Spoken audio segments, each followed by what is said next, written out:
All right, good morning, everybody. Glad you guys could make it this morning. This morning we welcome Meredith, Bronk, President and CEO of OST.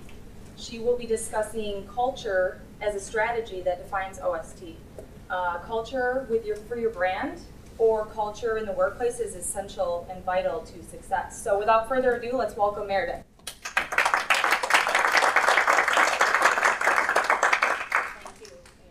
And thanks everybody for coming out this early morning. At least the sun is shining. Look, it's a little dark right here, but I'll take the bright light on a beautiful sunny day, any day. As Aaron mentioned, I'm Meredith Bronk. I'm CEO and President of Open Systems Technologies on the West Side. Can you guys hear me okay? Okay. Then we're a technical consulting company on the West Side of Grand Rapids here. I've been with OST for just over 17 years, and we've been in business for about 18 years. So been around since the beginning, took over as CEO earlier this year and was named president last year. So been with the company for a long time. And as I'm talking today, culture as strategy, I was explaining I have 3 daughters and I was driving my oldest daughter into work to school this morning.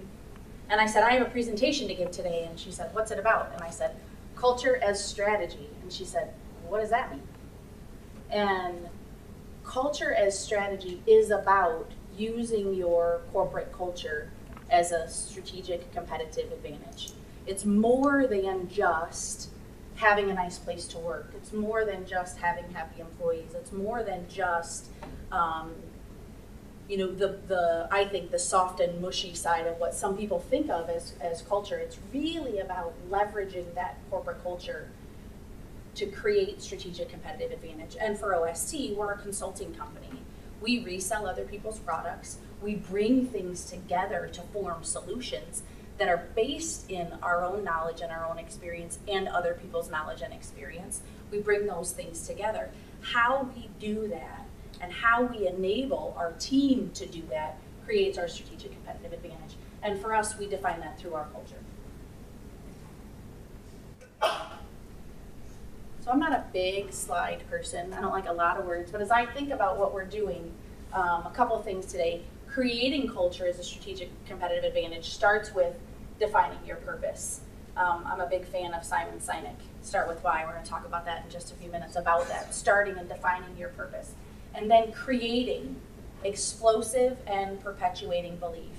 Because culture is not about what a leader thinks it is. It's not about what 3 or 4 people think it is. It's about what everyone in the organization is committed to, is rallied around, feels supported by, and you must create an environment that actually absolutely creates and supports that belief.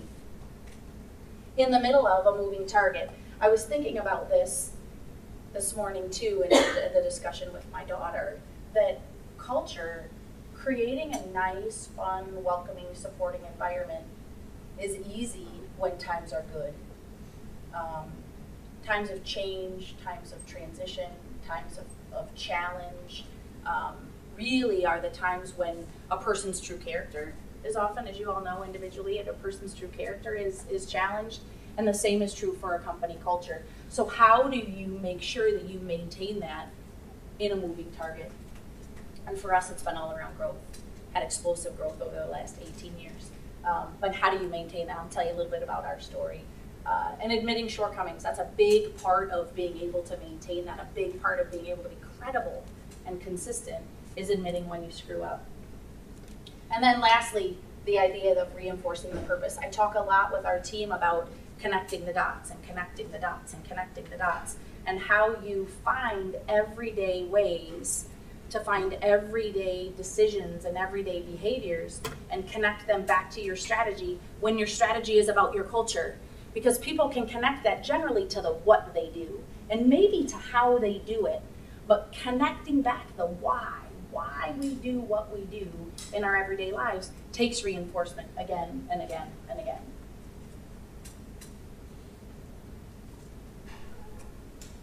The golden circle. Some of you know I said Simon Sinek's name a minute ago. Got some head nods out there. Simon Sinek says, he wrote a book called It Starts With Why. And he talks about a statement that I use all the time. People don't buy what you do, they buy why you do it. And it's something that I believe at my core and that we've built OST's culture on, that why we do what we do is what matters to our clients. What what matters to our employees, it's what matters to our clients. A lot of people provide technology services. A lot of people sell what we sell. A lot of people do what we do. Not a lot of people do why we do it. And it's that piece of our ability to leverage it that creates, for us, that creates that advantage. Our culture is at the core of our strategy. I prepared this slide actually for an internal discussion, because sometimes for people, when they connect what they do, they bring their own value to the workplace, and they say, what I do today in my job is about what we do. And they can connect the what fairly easily. We're a technology consulting company. We have consultants who deliver services. That's what they do. And it's very tangible, and it's easy for them to make that connection. And in talking about our strategy and talking about the vision around the strategy, connecting it back to the why is sometimes more difficult. And for OST, our culture absolutely is at the core of our strategy. Absolutely. It is our strategic competitive advantage. There are companies out there who deliver, and I'll use application development. We are a big app shop in town.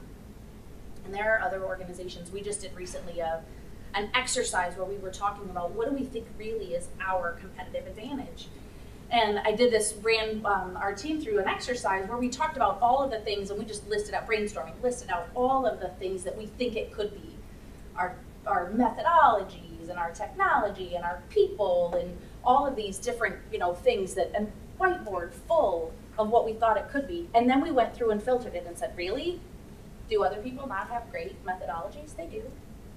And we filtered this down, and what it came down to is it's about the combination of why we do and how we make decisions, how we treat our clients, how we treat our employees, how we allow for innovation.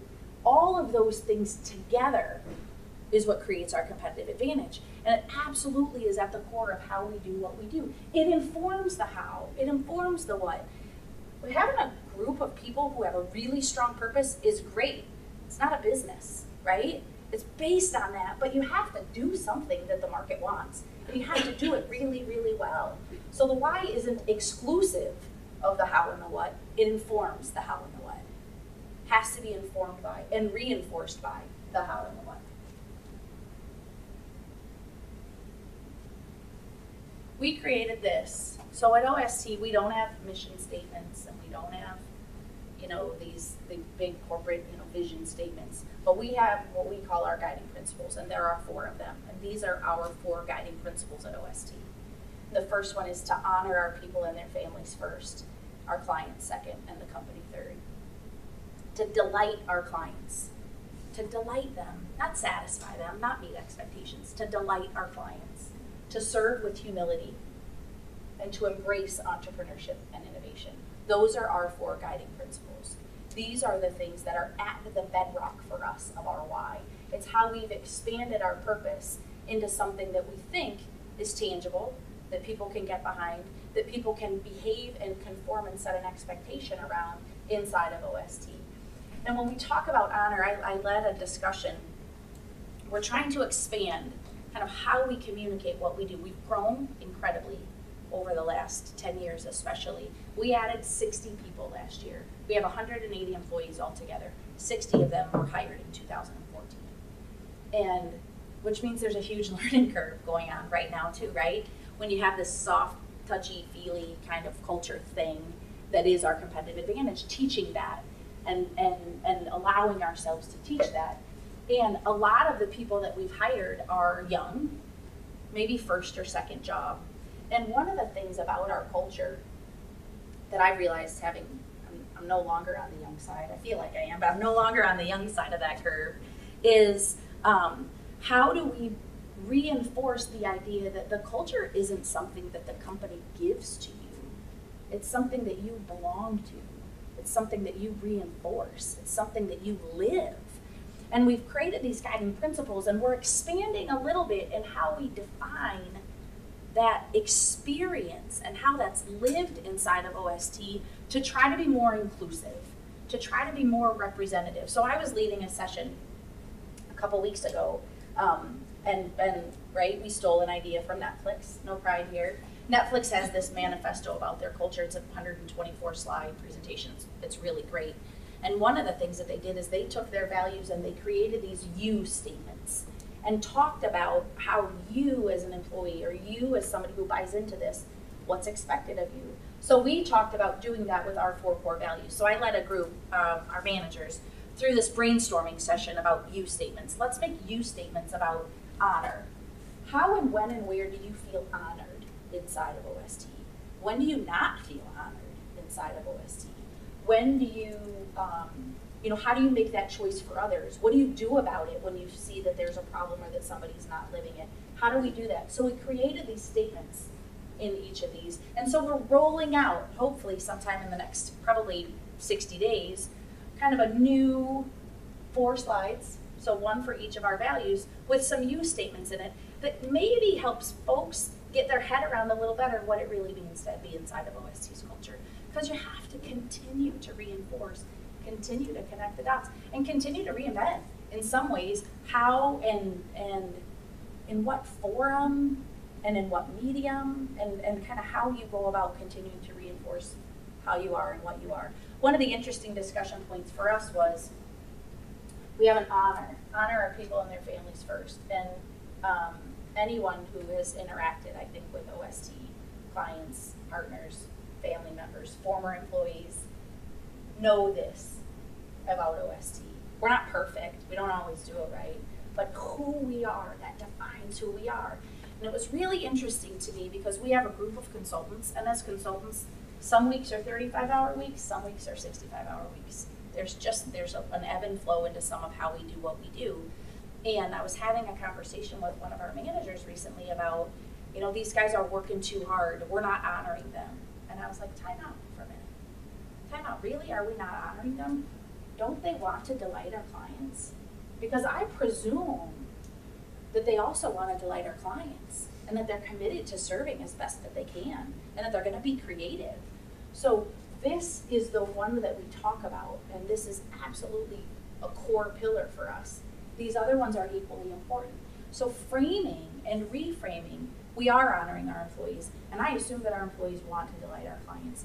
And so this guy, one guy, Brian, was working, he's probably worked 65 hours a week for the last 6 weeks. We're in the middle of a go live with a client that is absolutely demanding this from him. And he's exhausted. And you know what? He's energized because he is bringing to light a project that he's been working on for 2 years. So what are we doing to help honor him in that, in appreciating what he's doing and providing him a little space when we can get it and talking to the client about the level of demands? So we're doing things that we can to honor in the middle of also presuming that he's committed to delighting. And not everyone is. And so sometimes, you get folks, especially at OST, I think, who feel like the culture is something that they're entitled to. And if they're not interested in delighting our clients and serving with humility and embracing entrepreneurship and innovation, they don't get carte blanche to get whatever they need from us. This absolutely is a balance. There are 4 pillars. There absolutely is a balance to all of those things. And it comes out in all sorts of ways. I have fun stories. I have tragic stories. And we're talking about the honor piece last week. And when do you feel honored? And how have you felt honored? And generally the stories that you hear are in the middle of crisis. Some personal crisis or some personal inflection point. When people feel like, my wife fell down the stairs and broke her leg. And I had somewhere I was supposed to be, and I told my team, and my team said, we're on it, don't worry about it, go take care of your wife. Because that happens. You hear these stories about honoring, and in the middle of crisis it's not an easy time to do it. It's a natural time for human instinct to take over. But we talked a lot about then, how do you take that honoring and that into your everyday life when you're not in the middle of crisis and still make people feel honored? So it's a way to just reinforce and reinforce. And I've got a lot of stories I can tell. I'm really excited about that one in particular. Defines who we are. So you have the core. You have this our why, our guiding principles, and talking about the postcard, that graphic that you have. We have postcards of that graphic all over our office. And now we're kind of rolling out these new you statements and evolving how we communicate that why. The other piece of that is explosive and perpetuating belief. We have to have people buy into that. And we have a couple people on our staff. Lizzie Williams, who some of you may know, was in marketing and has moved into an internal communications role for us, and Tamara Yakiri. And Tamara and I have been working through how we mature our HR side of things. We are a non-HR company. And there's a little bit of a trend to that, to literally having human resources or not having human resources. And the idea of what we're doing to take care of our employees, and as Tamara has stepped into this and is helping us mature how we do what we do, she came up with these 3 phrases: the fundamentals, the fringe, and the fun. And I like it because it's easy for me to remember. And I like it because it helps us reinforce that, again, you have to do the fundamentals. You have to pay people a competitive wage. You have to provide good and meaningful work. You have to get good people in the door. But you also have to then take that next step and take that next step. And for us, the fun, if any of you have ever been in our office at OST, you walk in and immediately you're like, this is fun. There's this thing about how we do what we do. Big kitchen as soon as you walk in the door. But it's about that idea that, and you'll hear about it in a minute, this is the stuff that employees tell their families about. This is the stuff, that people get excited about on the weekends. This is also the stuff that softens the 65-hour work weeks. Because you have to work hard. But it's the stuff that helps to reinforce that you have to work hard, but we want you to play hard. And Dan Beam, our former CEO and founder and my mentor and boss for 17 years, who just retired, has always said, if it stops being fun, it's not worth doing. So we have to perpetuate that fun. And especially in a technology environment, innovation is key and energy is key, how you go through doing that. We have a dodgeball team, just different things that we do. So for us in technology, it's that. For other people, it's other things. Community service is another big one that we do. I didn't put that in here around, it's on the fringe piece, community involvement. It's another thing that lets people feel great about their job, feel great about where they work, feel great about the organization that they're included in. This must all reinforce, though, the why. And sometimes you get it wrong. Sometimes you do. I was telling a story a couple weeks ago. Last year, we have our application development team I was just talking about. We hired 40 employees, or 60 employees last year. I think like 30 of them were in AppDev or something. Huge growth in our application development team over the last few years. And in that growth, until a year ago, we had like 42 people reporting to one guy. I mean, like, who doesn't see that train wreck coming, right? And we wanted to figure out how to differently manage that group and differently organize that team in a way that could be effective, but not put overhead and not put process and not put constraints, but that would allow us, we have a phrase that we use called unleashing the human potential. That's what we want to do. We want to unleash the potential that everybody inside of our organization has. So when we think about, hey, Rob's got too many people, that's easy. How do we solve it? How do we solve it in a way that doesn't constrain, that allows us to unleash the potential of everyone on that team? And I had an idea for how I thought that should be solved.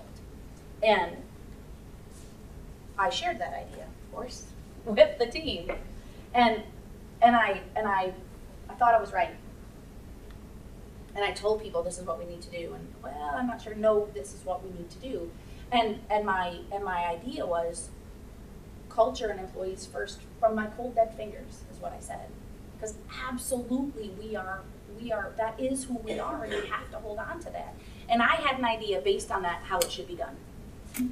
So I had an opportunity I was sitting we have a rooftop deck one summer, it was last summer, on the summer afternoon, and I grabbed a couple of Oberons from the refrigerator and I headed upstairs with Alex, a guy who was on our AppDev team. And he and I were there to talk about something else, and we were following up, and I started asking him questions about his experiences and how challenging it is right now, because he had been on the team for a little while and he saw the growth and he was feeling the pain, but he understood the intent.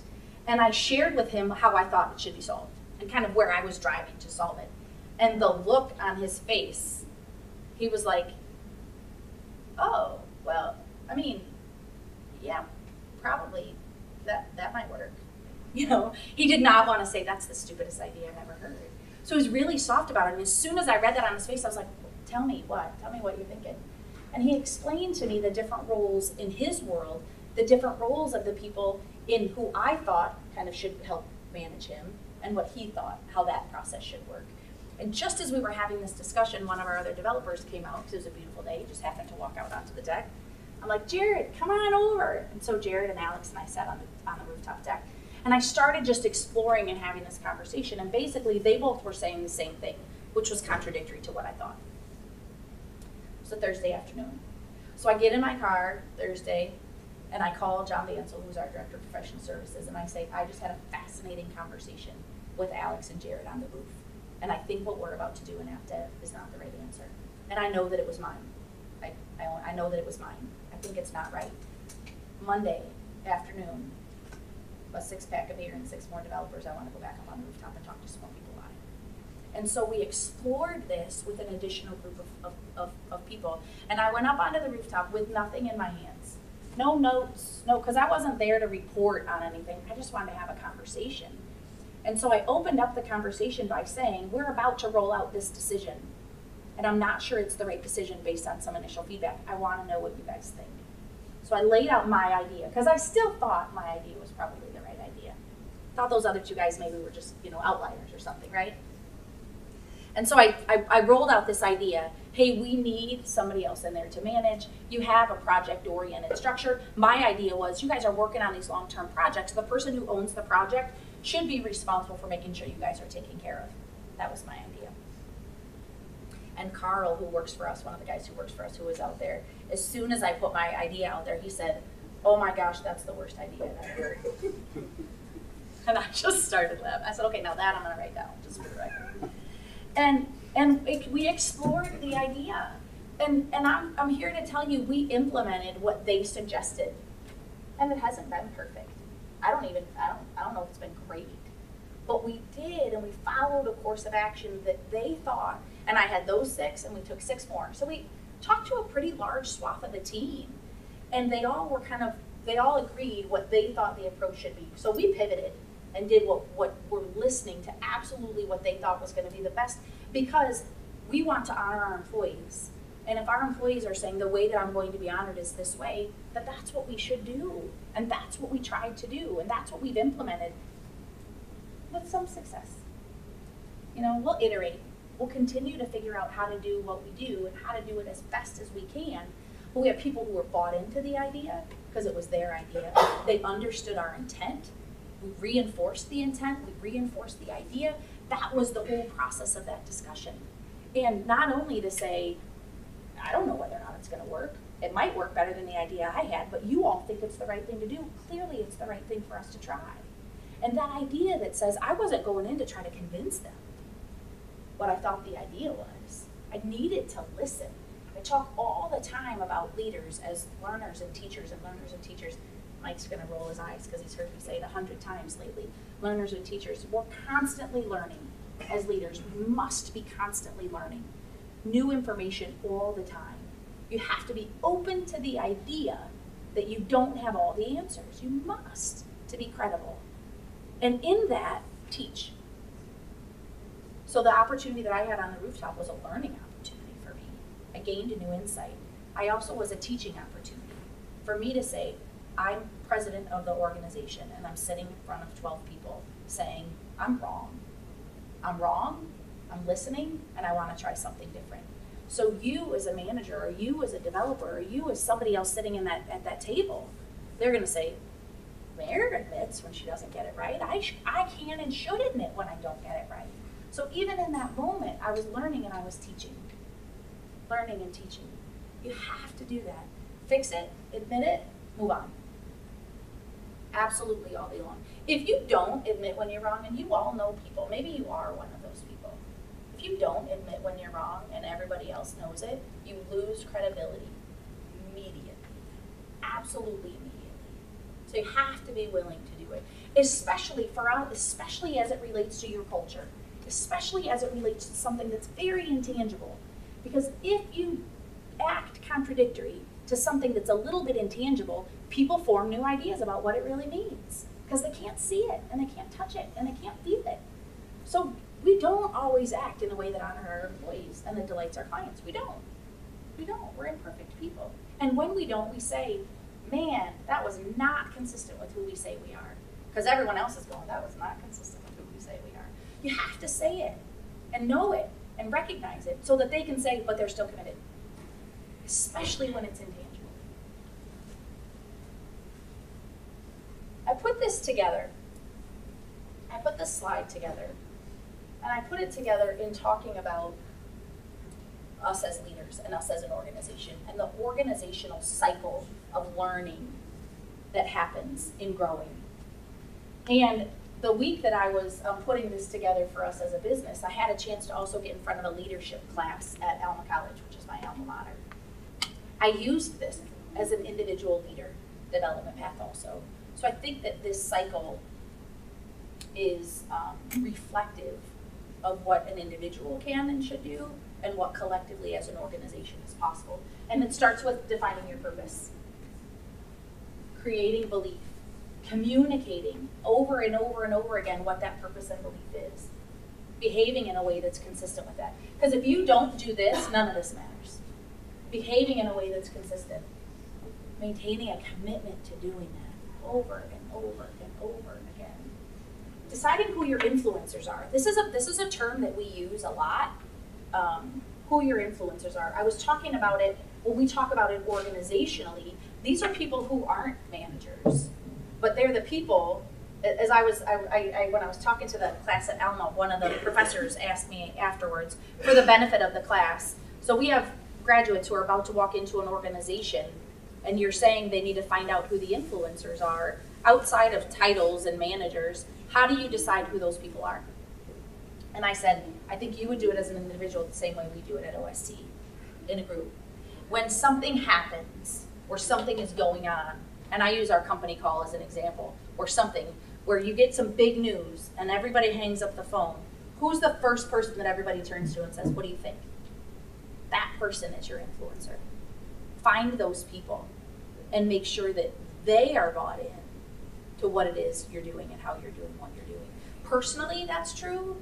Organizationally, that's true. So we have people, there's a guy, Alan, who's worked for us for a long time, who I love. Near and dear to me. And he is a consultant. He doesn't wish to be more than a consultant. He is a geek. He is a tinkerer. He is, right? And he's going to see this and hear this. So I have a rule. I don't say things about people that I wouldn't say to them or haven't said to them. That's my rule. But Alan is a huge influencer inside of our data center solutions team. People respect him. They look to him whenever something happens. So when we have something going on at OST that I wonder about, I call Alan. Alan and I have breakfast on the west side when these things are going on. Usually when they're not going on too. But when they're going on, I seek those folks out and say to Alan, a test case, trying something out. Here's what we're thinking. What do you think? What's word on the street? And you know what, Alan, when he hears something that he knows is going on that he thinks I'm oblivious to, he picks up the phone and calls me and says, I don't know what you guys are doing, but here's word on the street, right? That you have this open line of communication with people outside of a direct line, if you will, of whatever that structure is. Constantly seeking feedback. Constantly seeking feedback. This is the learning part. Must be open to ideas. Adjusting based on those feedback mechanisms and whatever's in front of you. And then revalidating. Is my purpose still strong? Do I still have a belief? Do I need to adjust this? Do I need to make some adjustments? Because adjustments along the way, you can help redefine. You know, if there is a need to shift a core purpose based on what's going on, you can't hold so tightly to this that the feedback and the adjustments can't be made to change this. Because if you're seeing the feedbacks and you want to seeing the feedback and you want to make adjustments, and you're so tied to this that you're not willing to flex on it if it's necessary, then these are inconsequential. So it's a cycle for individuals as leaders, for organizations as collective groups of people who have a collective purpose.